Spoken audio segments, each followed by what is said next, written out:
And Hi, everyone. Thanks so much for joining me and, of course, Via, who is sitting here next to me today. She's my special guest co-host. She came by my office and wanted to be part of this live face-to-face, and I really do appreciate that opportunity. So you're actually speaking to some of the experts in the field of entrepreneurship. I'm Snipes. I direct entrepreneurship degree program. I've also launched companies and nonprofits successfully. So I tend to bring that into the courses that I teach, and that's sort of the way I think about things. So I just want to go ahead and introduce some of our guests that we're going to be having today on the call. Some people may join the call as it's happening, as things get staggered in like that sometimes when we're doing virtual events. So today I'm super excited to have Christine Jansen, who's a professor of entrepreneurship at Fordham University. She also directs the entrepreneurship program there and is instrumental in some work, and she's designed some really interesting courses that take students to Silicon Valley and expose them to that side of the coast and the way things work there and the way things operate. So we're going to chat with her. Welcome to the show, Christine. thank you. Yes, and Chike is also here. Chike is an entrepreneur, and in the midst of being an entrepreneur, I'm going to give your last name a go. You've told me this like 4 times, but I'm still going to go for it, right? You're like, you can just call me Chike, and I just want to go ahead and say your last name. So Chike, and it's let's see, Ukebu. Ukebu. I almost got it. It was almost on video, on YouTube video with sound and so forth. It probably sounds exactly the same. Chike, thanks so much for joining me today. Thanks for having me. Yeah, and of course, sitting next to me here is Via Schonenberg, and her main interest and main passion these days is running and directing the NIFTY program, which is the Network for Teaching Entrepreneurship, and she does it for the metro area for New York City. So she's got a different perspective of what's happening in the city because NIFTY focuses on high school age students and designing other programs for youth that really focus on teaching entrepreneurship. So we're going to have a very different perspective of things here, entrepreneurial perspective as well as education. And that is a huge issue, by the way, in last year's report for the Kauffman Foundation. When they did their State of the Union report last year, at the very end of it, in one of the last paragraphs, they kind of snuck it in there and they said, education is the hardest thing for them to figure out. So I'm glad we're having this conversation today, and I'm going to ask some questions related to that late as we get started. But to get going, I'd like each of you to kind of just talk a minute or two about what were some of your impressions when you were listening to or read through the materials that had to do with the State of the Union this year and some of the things that they were trying to really put forward. Christine, I'd love to hear from you first, if you'd love to dive into that. Sure. So first of all, there's a lot of optimism because I'm for optimism around entrepreneurship. And so, as I'm listening to the live broadcast, there's a lot of good stuff around providing support. They're talking about the different pillars, supporting your communities, inclusion, all this stuff. And I'm like, all this stuff is good. So there's no knock on that. But I sit there and think, why do my students not take a stab? Part of it might be not realizing, and I have them do exercise to realize what their ecosystem is, what that looks like. I have them do their own. But I still feel like there's this fear. There's no net, if you will, and whether they're students or older, whatever, I think there is this constant fear of, I don't have the opportunity to even try, or how do I take that time or the money? And I'm so afraid. I have a family, I have this and that, and I can't just cut out of, a regular job to do this. And so I feel like we can provide all these resources, but at the end of the day, there's still this, it's scary for a lot of people. It is. And I feel like I know this is a pipe dream, but if there was more of a safety net or a cushion that people felt a little more comfortable, I'm going to try, and I could make a massive difference in my community, create jobs, this and that.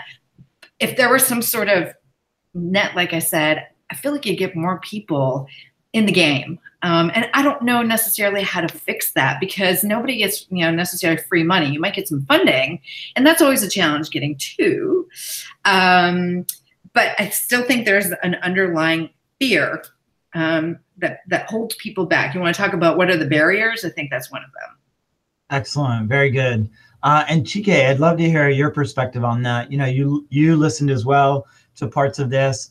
I got some impressions of it. You looked at some of the materials and things that they were presenting during the actual event. And I think it's important to sort of think about this in terms of being an entrepreneur. People are thinking like this. People are trying to fund things that can help people like yourself who've designed programs to help entrepreneurs and been an entrepreneur yourself. What's your impression of this overall? Few things actually come into play here. I was looking at the number of people they sort of interviewed, and about 70% or 2/3 of them actually between the ages of 18 and 44, and also tend to be more Black and Hispanic, and Democratic, I guess, in the political view, which is sort of interesting, partly because we all know, that when it comes to opportunities and funding and, entrepreneurial ecosystems, the access to resources, to capital, to expo, and all of that tends to skew negative for this same demographic. So it's sort of interesting to see that, even though, and if you look at some of the feedback that they give, they tend to be very optimistic about the future and about how difficult entrepreneurship is getting, or how easy it's getting, but also still recognize that there are a lot of challenges that they face. Now, with the last presentation, the young lady, Omadeke, I think that's her last name, I was sort of explaining this before we went live. There was something she said that I think is extremely important. She talked about the importance of mentorship, and mentorship even at the young stage, right? So we deal with investors. I run a tech accelerator program that's focused on diverse founders. And what you hear time and time again, in the past, the conversation was, there's always been unconscious bias, towards, founders of color or founders from untapped communities. But now that has moved, right? So because people are trying to sort of shy away from that, the most feedback you get from founders now is, well, the investors always say that we're too early. You go to them when you have 10,000 users, they say, well, come back when you have 100,000. You go back when you have 100,000, and they're, well, the competition might be a little stiffer. We may want to see a little bit more. So the yardstick, it keeps going up for this same demographic. And the question is, how do we ensure that we can create ecosystems that are, one, safe for them, two, that grants them a little bit better access to resources, to capital, to exposure? And I think this is where the government can play a role, besides giving grants that, trying to qualify for them takes you a whole different 5,000 hours to apply for. So if we can focus on more strategies and techniques and methodologies of creating environments for these founders to find that, what do you call it? That buffer they need to survive during this first 3 years, right? Apparently, it says women struggle most in their first year. Right? How do we make sure that we can take away some of these challenges to give them better opportunities to succeed? Those are some of the things that I sort of pulled out from it. And I mean, I can go on, but I'll let other people sort of contribute as well. Yeah. And I'd love to hear Gina, who is right here next to me. And by the way, I also go ahead and welcome. It feels like someone has video that we're watching, or they're watching the video that we're actually in right now. So just make sure you closed all the other browser windows that you have open. There was some audio feedback that just came in, and usually that's what that means. So double check your browsers, everyone. Make sure you're not watching what we're broadcasting right now on another browser, which is happening. All right. So I do want to welcome Zia next to me and kind of get her impression. The guest who just joined us down at the bottom, which you will notice as well, and I'm excited to have her in on this particular event, is Rebecca Corbin, who is the president and CEO of the National Association for Community College Education. She brings a totally different perspective on this, a national perspective, but for a specific type of entrepreneur who might be in these community college situations. We have a lot to talk about. She and I could be on a discussion for a day-long seminar alone. But welcome. I really wanted to welcome you to the show. Thanks for coming on. Thank you. Thank you very much. Excellent. And Zia, now give us your impression. You know, when you first watched this piece, I'd love to hear, as a youth advocate, as someone who designs youth programs through the Network for Teaching Entrepreneurship, talk to us. What did you get? Yeah, I got a lot of similar. I had a lot of similar thoughts as Christine had. I really liked hearing about and sort of changing what it means to be an entrepreneur and who is an entrepreneur, and sort of redefining that and opening it up a little bit. That's what Nifty does. We work in underserved communities. And so when you think about that, you think about a gap in the marketplace as well. Like, that's a really great place to work. If we have underrepresented entrepreneurs, we probably also have underserved communities in terms of businesses and products and services. So it's a great match.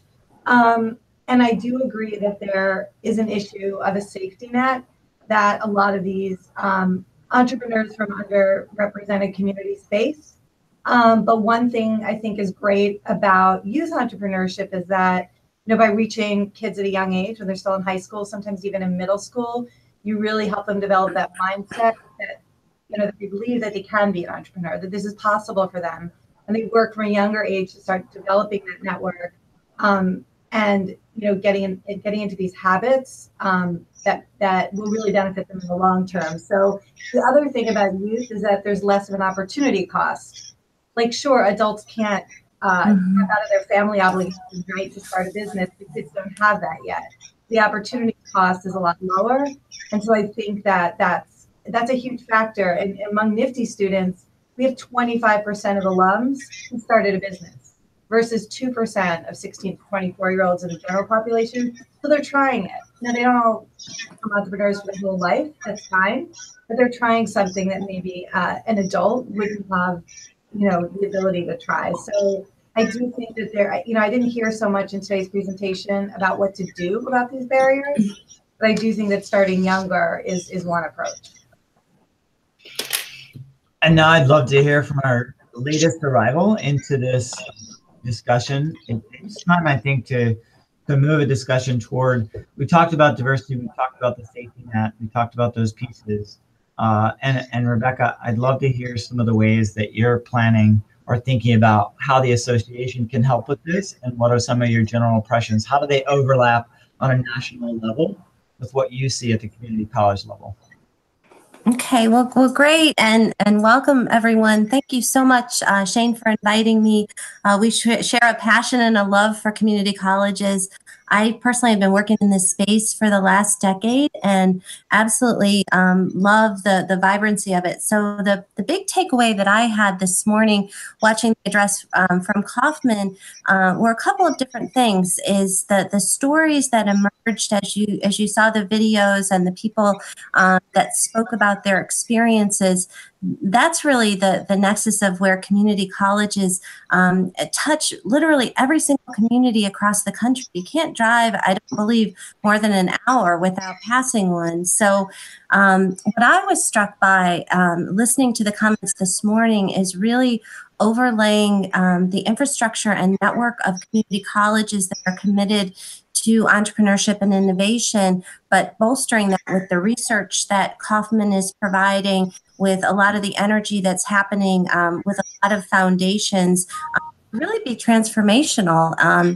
I would say that I think we're at a really unique point in history. I can tell you from NACY's perspective, that's the acronym for our association, we have 300 colleges across the country and some in Canada that are really working to increase the level of supports and connectivity, because we know what really drives things are the connection economy. And I think that's why today's event, and I think the show that you're producing today is really important. So we are very excited to be a catalyst through our 300 community colleges, that we'd like to see that grow to be 400 or 500 colleges that are really advocating. So that was a little bit of what I was struck by this morning. Thank you so much for that feedback. Now I want to dive into this together. We're just discussing these pieces. We're all in this space of entrepreneurship, and we all kind of approach it from a different way. They called out 4 particular areas that they were focused in on: the individual, this idea of an ecosystem or a community, this idea of inclusion and knowledge. I'd love for you guys to think in your own ways, which one of those pieces do you think should be prioritized first in order to truly build a strong sense of what this is? Because we don't have unlimited resources that we can focus on, and each of us in our own context have priorities that we need to accomplish. And so you can even speak specifically within your area of what you do, because I feel like if you get really specific, other people who are in similar situations as you might have a similar type of feedback or learn something from that. So whoever wants to jump in first, or I can, yeah, let's go with you, Zia. You're right next to me. Yeah, I'm right here. I think the idea of community and an ecosystem takes priority, because within that, you can have free flow of information and knowledge. So you sort of capture knowledge within that. And you capture everything within that. And so I think it was the mentor method, or one of the other folks mentioned that 90% of the CEOs said that their first 10 customers came from their network. So creating that network allows for that launch, allows for transfer of information and knowledge, allows for like the purchase of knowledge or information, like pay for a lawyer. You know, so if you've never met a lawyer, you can meet one in an ecosystem of a startup community. And it also develops the individual so that they have the confidence and sort of the mindset to stick with it. So to me, that's key every door. Yeah, definitely. GK, I'd love to get your perspective on that. Which one do you think is most important? I think they actually all intertwined, right? So I'll give it back.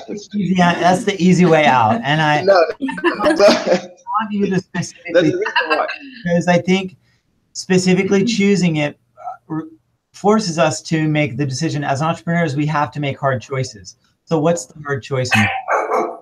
So how about, okay, so I'll explain stuff first, and I'll give you what I think. I'll tell you what I think, right? So prior to actually Style 52, I taught math and entrepreneurship at City College, right? And I also had co-founded a nonprofit that was focused on disconnected and at-risk youth and empowering them through tech, entrepreneurship, and education. In fact, I had done a TED Talk in 2014 on entrepreneurship and side hustle, where for me, the outcomes of entrepreneurship are the exact same outcomes of education, or at least what we expect our students to have when they graduate from college. And it just marveled me that we do not incorporate entrepreneurship as part of our educational system. Now, the reason why I said I think the best solution is a confluence of all of these things is if we start to teach, or if we mandate that people go through the entrepreneurial experience while in college. And I'm glad Rebecca is here, because this is something she could take back to community colleges, right?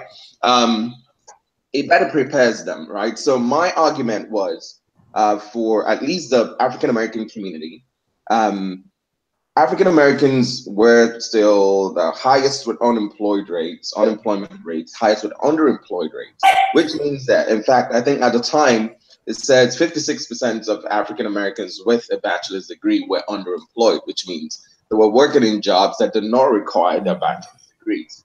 So my thing is, something was missing from our educational system. And when I looked at my own background, I spent 5 years studying biomedical engineering, and nobody taught me how to monetize skills. So every semester we dust off our resume and you go beg someone to give you a job, as opposed to teaching you that if that is not an option, there is another way, or there's an alternative. So when I say that the confluence of, you know, the ecosystem, the inclusion, the mentorship, the support is the right way to do it, it starts from that early stage, because that's where we start to build our networks, right? As a college student, that's where you start to build your first group of, lifetime friends. Now, if I have entrepreneurship in mind, and this is where I'm genuinely building the friends that become my network moving out of college, then they start to understand the importance of that support from that level. Or even going back down to the high school level with Nifty and all that, same thing, right? You build lifetime partnerships and networks and communities from there. If you have it in mind that here is what I'm working on, and you have friends that support you at that level, it takes you on to beyond, they help to support your success. That's the point. Yeah, so, and I get it. I totally get that. I agree with you. It was still a little bit of a political answer because you're running for office, but I get it. And you're absolutely right. Not at all. I am not a political person at all. I'd love to hear. So I would say inclusion. I would say inclusion. Christine, but I do truly appreciate that perspective because it is true. Yeah. Go ahead, Rebecca.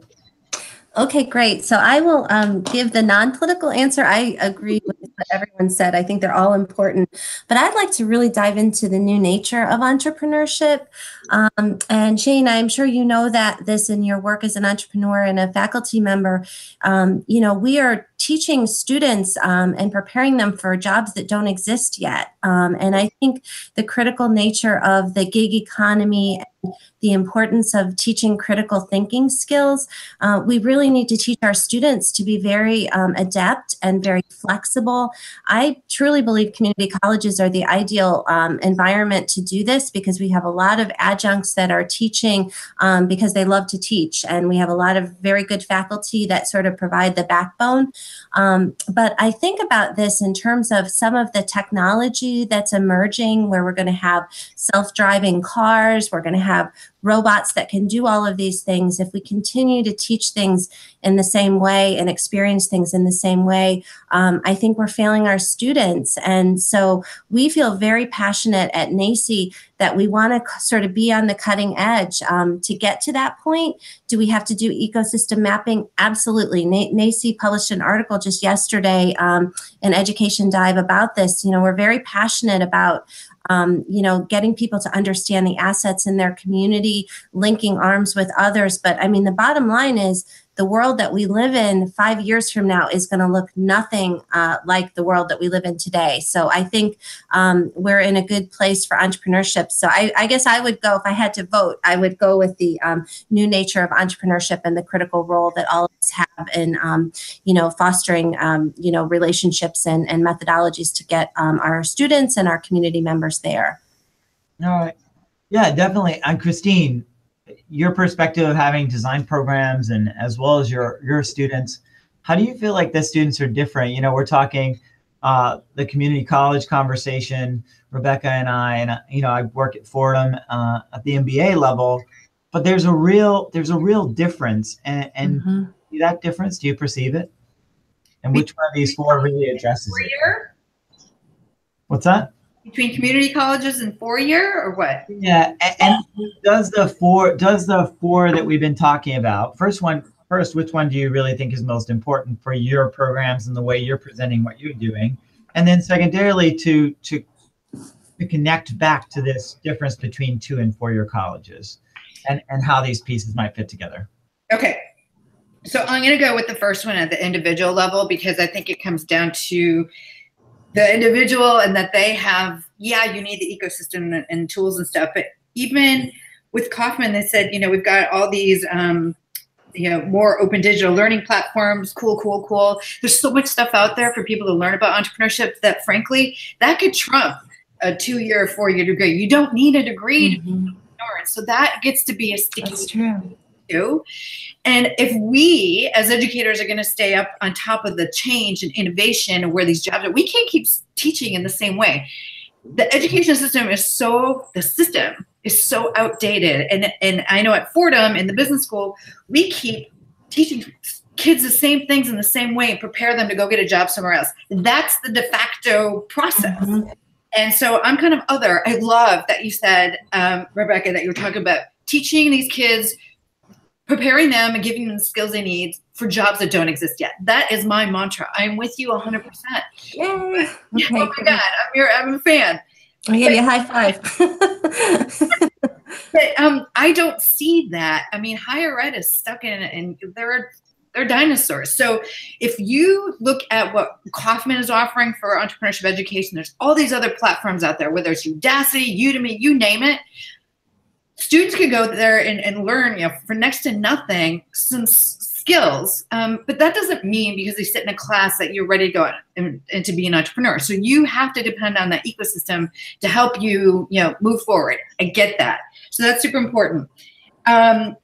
Another thing I wanted to mention is, one of these slides here,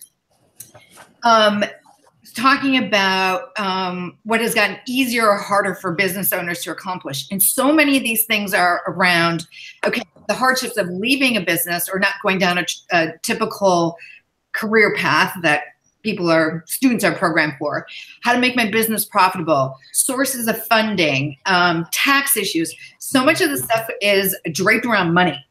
And it's sparking in me. I'm like, I teach all sorts of different classes, and a lot of them are around lean and, how do you validate your business idea, this and that.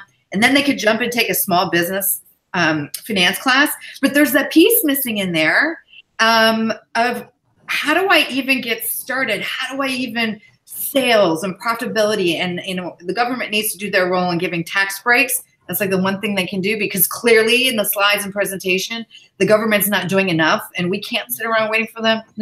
Thank God for Kauffman.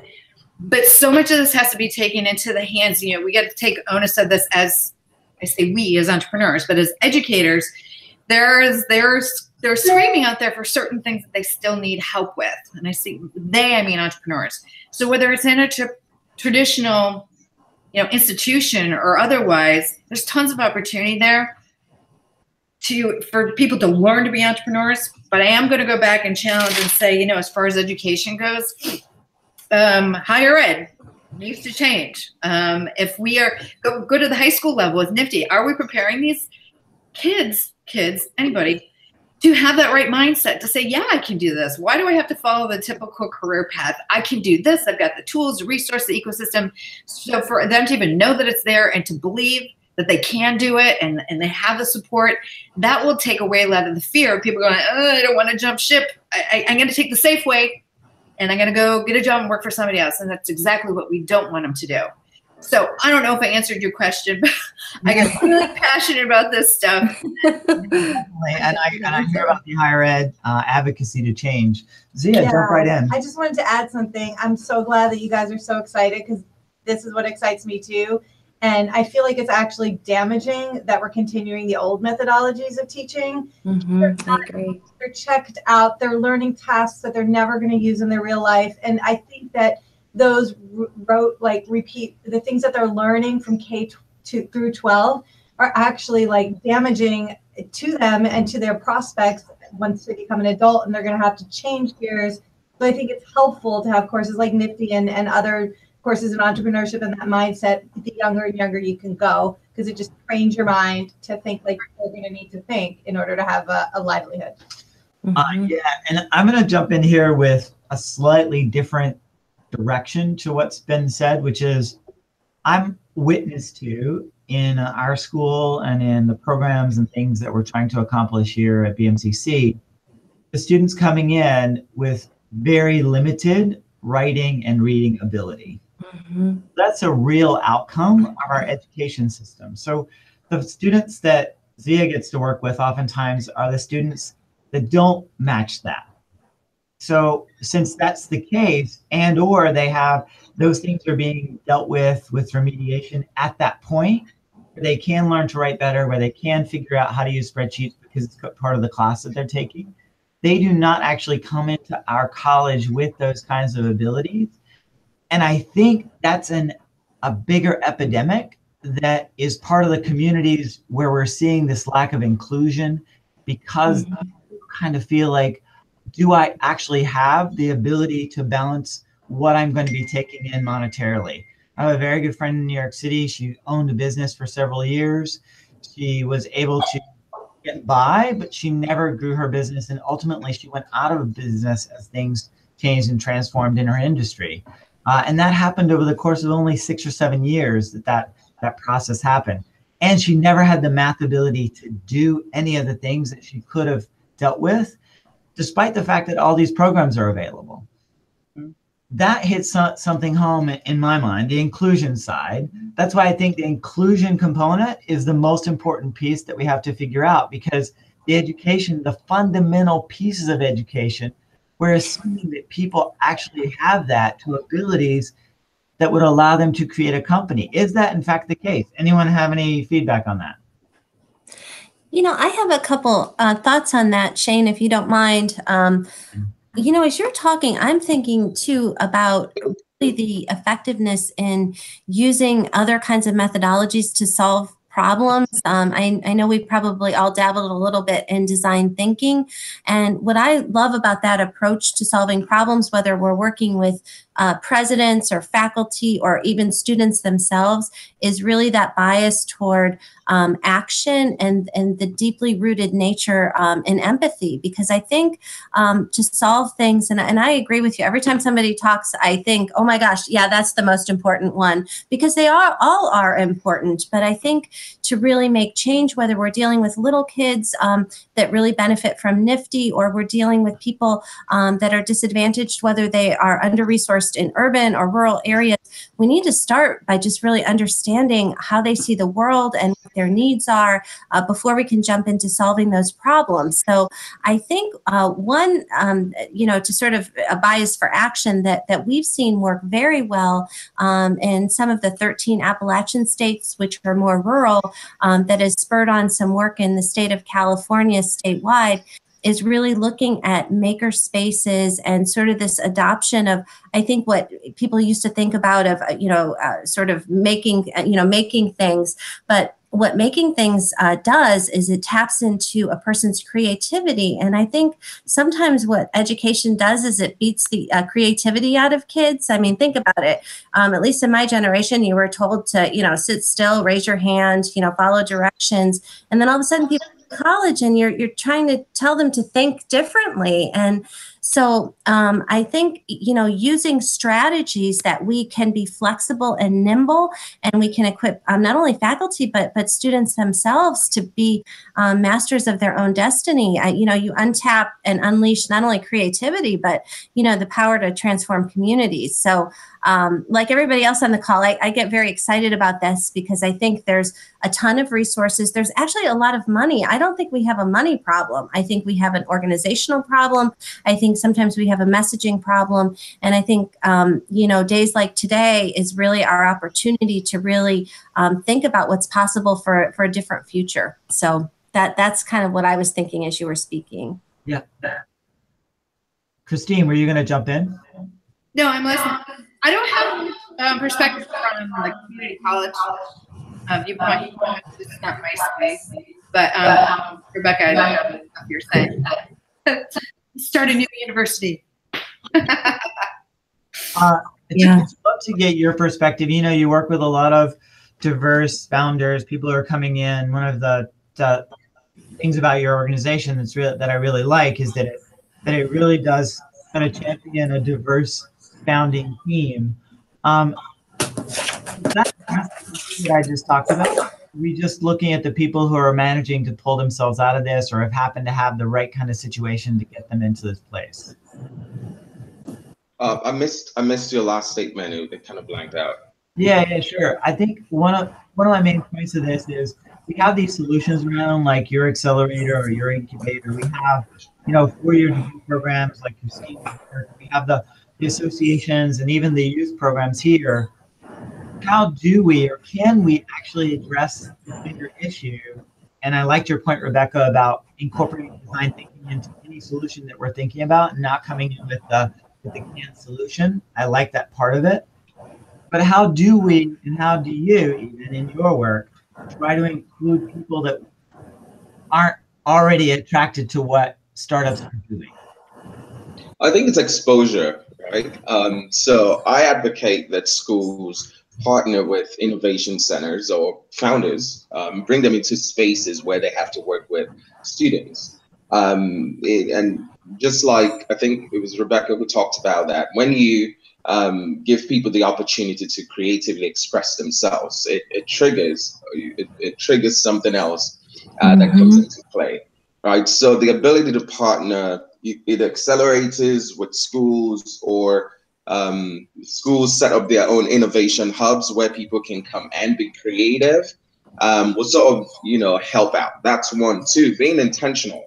Right? I always talk about intentionality in reaching out to untapped communities, like saying, hey, we have this competition that's offering $5,000 or $10,000. We can actually help prepare you for it, because sometimes it's not that people are not interested.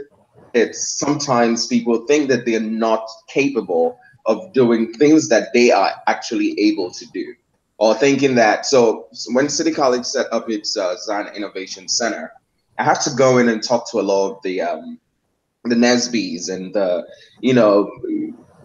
professional organizations that are focused on people of color, the Hispanic groups, to say, hey, apply for these competitions.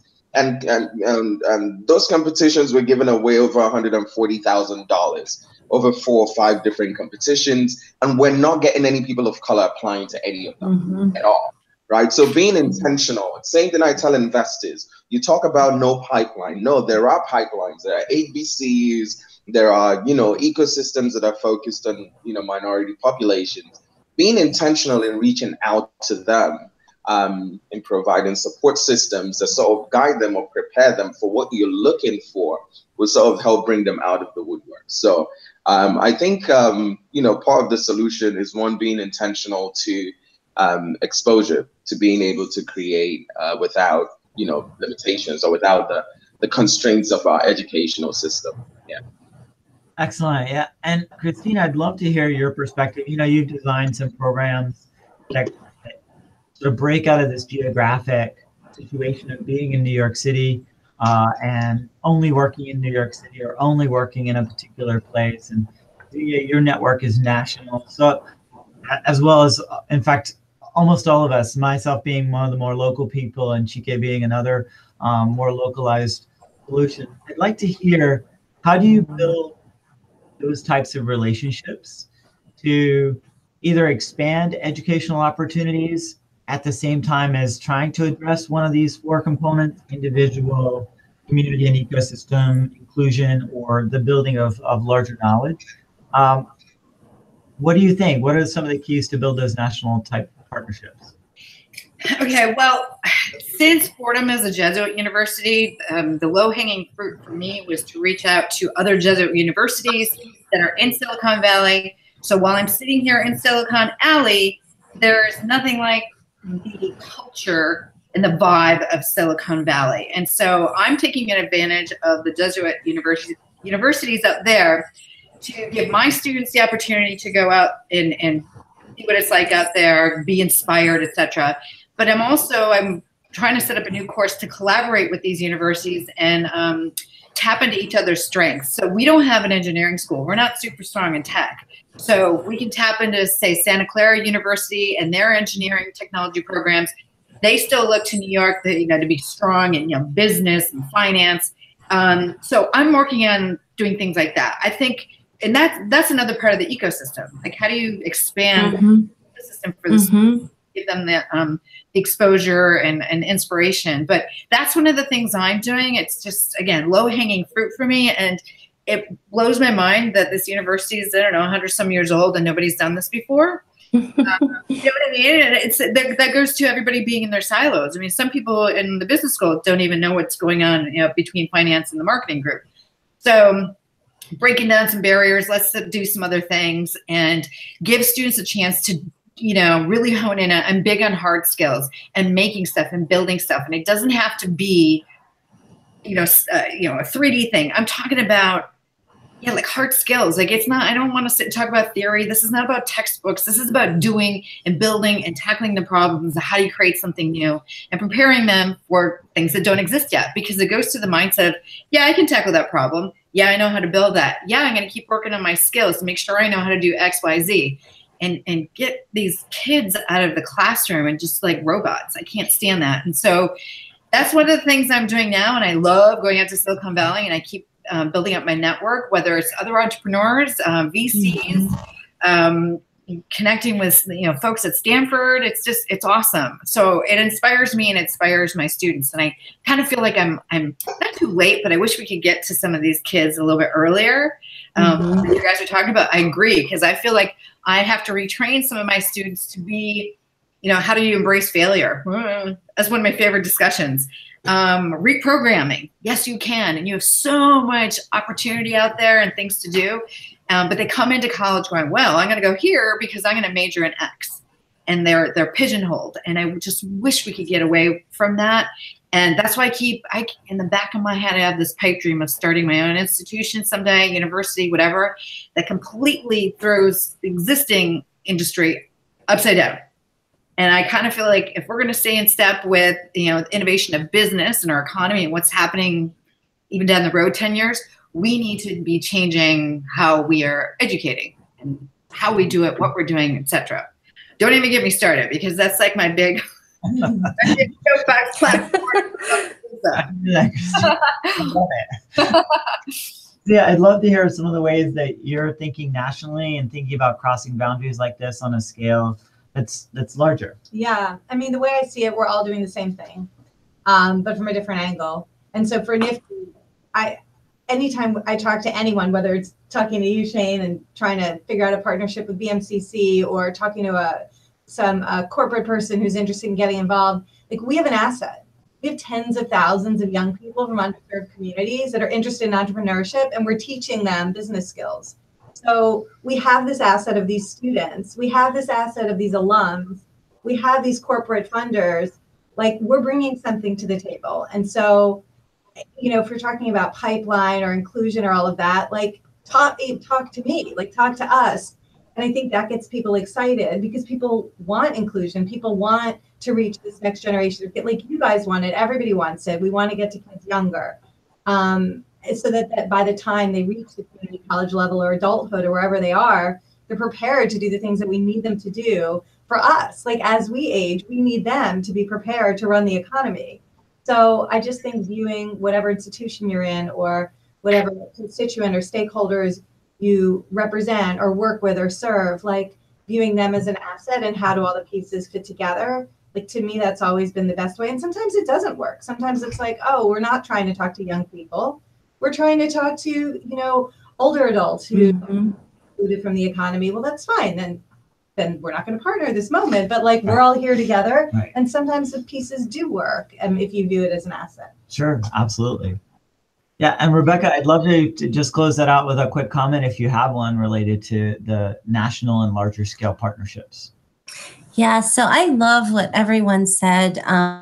This has been such a great conversation. And to the point about starting a new university and this new model, I think that is such an awesome dream. I would love to help you with that. I just think that's so cool. And I think from, the perspective of national networks, I think the power is really the connectivity, which, everyone on this call is working on, whether it's, deepening relationships in Silicon Valley or other places.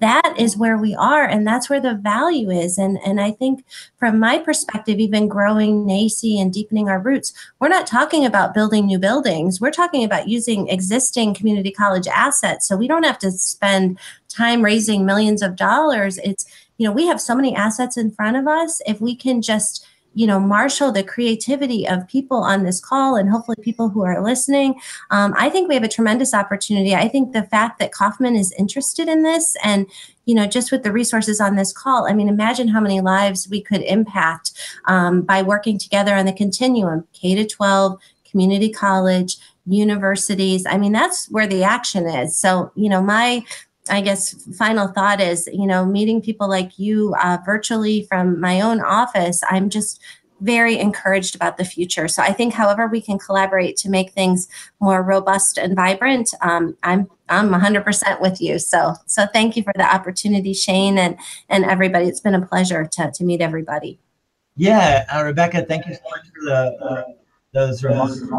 I know it's my perspective of the programs and design thing. I'm trying to these 4 dimensions that you really called out in various different ways.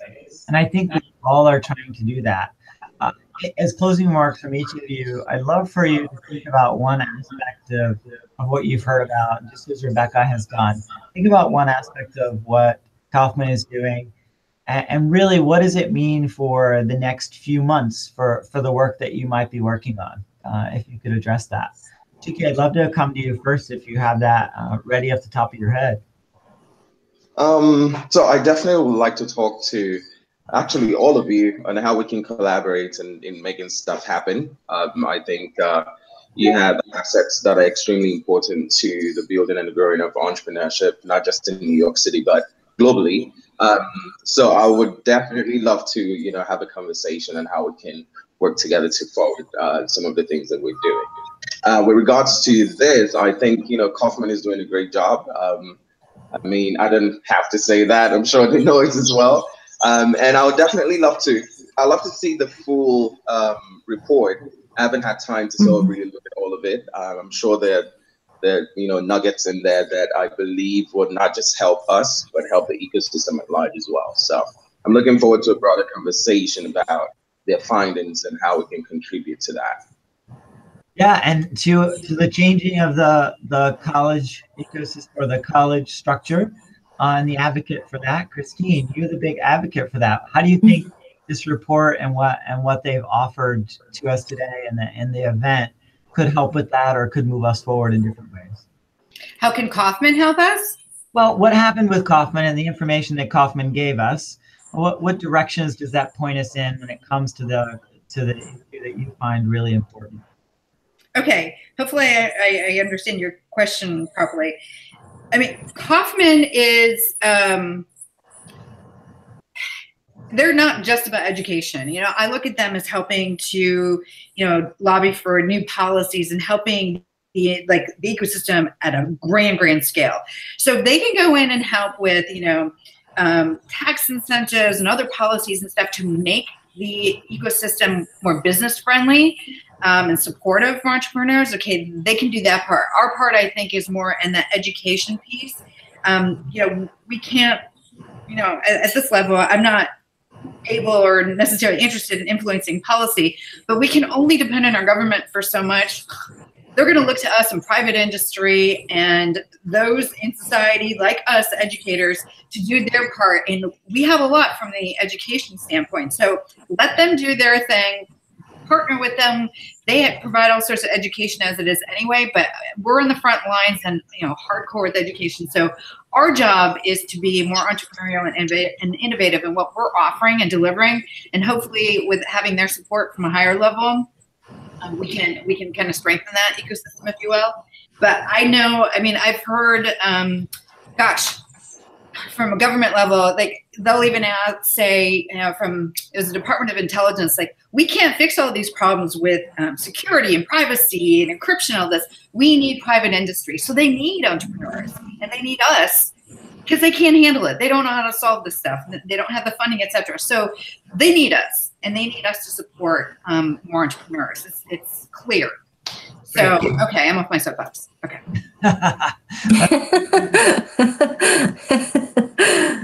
And Zia, give us your final thoughts in terms of how you think all the pieces fit together. Yeah, I loved how they focused on sort of systemic changes that we need to make in terms of inclusion and how you define an entrepreneur.